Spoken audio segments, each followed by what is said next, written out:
বাংলাদেশের ফুটবল ভক্তদের জন্য বিরাট সুখবর। বাংলাদেশের ফুটবলের জন্য বিরাট বিরাট বিরাট খবর। হামজা চৌধুরীর পর বাংলাদেশের জার্সিতে খেলার সিদ্ধান্ত নিয়ে ফেলেছেন সামিত সোম। বাফুফের পক্ষ থেকে সামিত সোমের সাথে যোগাযোগ করা হয়েছিল এবং সপ্তাহ দুয়েক তিনি সময় নিয়েছিলেন এবং তিনি বাংলাদেশ ফুটবল ফেডারেশনের কাছে বেশ কিছু বিষয় জানতে চেয়েছিলেন যে আসলে জুন উইন্ডোতে কখন খেলা হবে, বাংলাদেশের ট্রেনিং ফ্যাসিলিটিস এর কি অবস্থা রয়েছে, স্কেজুয়েল কি এবং পাসপোর্ট হতে কি সময় লাগতে পারে, এই বিষয়গুলো জানতে চেয়েছিলেন বাংলাদেশ ফুটবল ফেডারেশনের কাছে এবং বাফুফের পক্ষ থেকে সবকিছু তাকে আসলে জানানো হয়েছিল। অবশেষে তিনি তার সিদ্ধান্তের কথা বাংলাদেশ ফুটবল ফেডারেশনকে জানিয়েছেন এবং তিনি বাংলাদেশের হয়ে খেলতে চান। কি দুর্দান্ত একটা খবর! একই সাথে আমরা বাংলাদেশ জাতীয় দলে দেখতে পাবো হামজা চৌধুরী এবং সামিত সোমকে, বাংলাদেশি বংশোদ্ভূত ক্যানাডিয়ান ফুটবলার, যিনি ক্যানাডার হয়ে দুটো ম্যাচ খেলেছেন, ক্যানাডার বয়স ভিত্তিক দলে খেলেছেন এবং ক্যানাডার লিগে তিনি এই মুহূর্তে খেলছেন।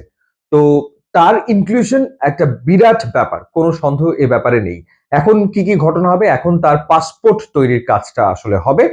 প্রথমত যে ব্যাপারটা সেটা হচ্ছে যে সামিত সোমের যে জন্ম সনদ সেটা জোগাড় করা হচ্ছে, সেটা তিনি কালেক্ট করছেন এবং তার বাবা মায়ের পাসপোর্টটা আগে করা হচ্ছে। তার বাবা মায়ের পাসপোর্ট করার পর তার পাসপোর্টটা তৈরি করে ফেলা হবে এবং সব মিলিয়ে সময় লাগতে পারে 30 থেকে 40 দিন। সেই ক্ষেত্রে জুনে সিঙ্গাপুরের বিপক্ষে তার খেলার সম্ভাবনা আছে ঠিকই, কিন্তু সময় কিন্তু আবার খুব কম, মানে খুব বেশি সময়ও কিন্তু নেই।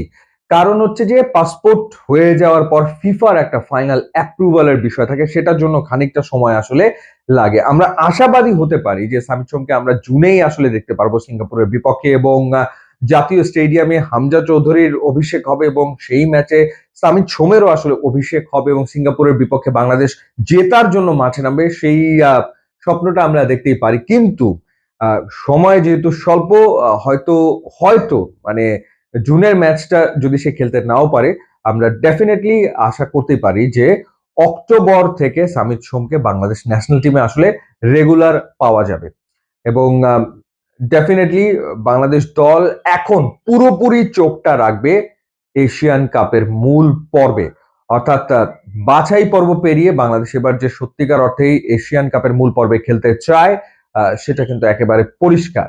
এখন আর শুধুমাত্র শুধুমাত্র ড্র করার জন্য বা ম্যাচ না হারার জন্য বাংলাদেশ মাঠে নামবে ব্যাপারটা তা না। বাংলাদেশ মাঠে নামবে সিঙ্গাপুরের বিপক্ষে, হংকং এর বিপক্ষে, ইন্ডিয়ার বিপক্ষে সরাসরি ম্যাচ জেতার জন্য এবং এশিয়ান কাপের মূল পর্বে খেলার জন্য। এই কারণেই বলছি যে এটা সত্যিকার অর্থেই বাংলাদেশের ফুটবলের জন্য অনেক বড় খবর।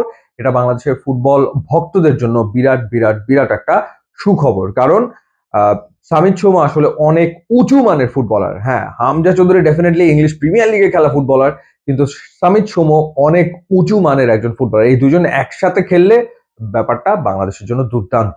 ইউটিউব ইনস্টাগ্রাম লিঙ্ক আছে, আপনারা যোগ দিলে খুবই খুশি হব। And thanks for watching.